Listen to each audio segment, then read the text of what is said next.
ഇവിടെ ഞങ്ങൾ ഒരു വർഗീയവാദികളുടെയും വോട്ട് വാങ്ങില്ല, ജമാഅത്തെ ഇസ്ലാമിയുടെ വോട്ടൊന്നും വാങ്ങില്ല എന്നൊക്കെ പറഞ്ഞു. ഞങ്ങൾ ചോദിച്ചു പോയില്ല എന്ന് പറഞ്ഞു. ഇവർ ചോദിച്ചു പോയില്ലായിരിക്കും, പക്ഷെ കയറി വന്ന വീട്ടിൽ കയറ്റി കടത്തും. അതാണ് കോൺഗ്രസ്സുകാരുടെ പരിപാടി.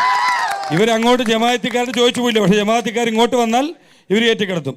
പിന്നെ രണ്ട്, ഇവിടെ ഒക്കെ ചങ്ങായിമാരായിട്ട് ഞങ്ങൾ ആരോട് കൂട്ടുകൂടാൻ പോയിട്ടില്ല എന്നാണ് പറയുന്നത്. ഇന്നലെ പിണറായി വിജയൻ പറഞ്ഞിട്ടുണ്ട്, ഇന്നലെ ഞാൻ എപ്പോഴാണ് പറഞ്ഞ്, ജമാഅത്തെ ഇസ്ലാമിയുടെ നേതാക്കന്മാരുമായി ചർച്ച നടത്തി, അത് AKG സെൻറ്ററിലാണ് നടത്തിയെന്ന് പറയുന്നുണ്ട്. അവരുടെ നേതാവ് ഫേസ്ബുക്കിൽ പോസ്റ്റ് ഇട്ടിട്ടുണ്ട് ഇന്നലെ. AKG സെൻറ്ററിലല്ല, ആലപ്പുഴ ഗസ്റ്റ് ഹൗസിലാണ്. എവിടെയായിരുന്നു? ആലപ്പുഴ ഗസ്റ്റ് ഹൗസിലാണ്. അവിടെ വെച്ചാണ് നടത്തിയെന്നുണ്ട്. ഇവർക്ക് ആരെയാണ് ഭയക്കുന്നതെന്നുള്ള അറിയുന്നില്ല. ഇവർ പരസ്യമായിട്ട് പറയും ഞങ്ങൾ അവരുമായിട്ടൊരു ബന്ധമില്ല. പക്ഷെ അർദ്ധരാത്രി ആയിക്കഴിഞ്ഞാൽ ഇവർക്ക് അവരെ കാണുമ്പോൾ മൊട്ടിടിക്കുക, ഇവർ നേരെ അവരെ വീട്ടിൽ കയറ്റുക.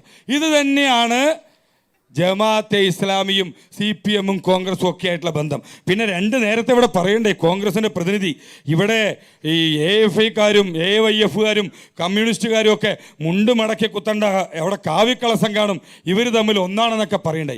ഈ വാളയാർ ചുരത്തിനപ്പുറത്ത് ഇതേ CPM-കാരുടെ മുണ്ടിനടിയിലുള്ള കാവിക്കളസം ഊരി മാറ്റാനും ഇട്ടുകൊടുക്കാനും നിൽക്കുന്നത് ഇതേ കോൺഗ്രസ്സുകാർ തന്നെയല്ലേ? ഈ വാളയാറിനപ്പുറത്ത് ഇന്ത്യ മഹാരാജ്യത്തെ മുഴുവൻ സംസ്ഥാനങ്ങളിലും കേന്ദ്രഭരണ പ്രദേശങ്ങളിലും ഇവർ രണ്ടുപേരും തോളോട് തോൾ ചേർന്നുകൊണ്ടാണ് പ്രവർത്തിക്കുന്നത്.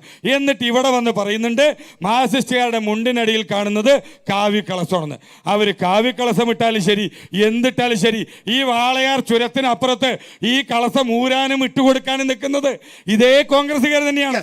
അവരാണ് പറയുന്നത് BJP-യും മാർക്സിസ്റ്റും ഇവിടെ ഒറ്റക്കെട്ടാണെന്നുള്ളത്. ആദ്യം സ്വന്തം പാളയത്തിലെ പ്രശ്നങ്ങൾ, ഇവർ തമ്മിലുള്ള ഇവരുടെ വീട്ടിനകത്തെ ആഭ്യന്തര പ്രശ്നങ്ങൾ ആദ്യം തീർക്കട്ടെ, എന്നിട്ട് BJP-യുടെ മേൽ കുതിര കയറാൻ വരട്ടെ.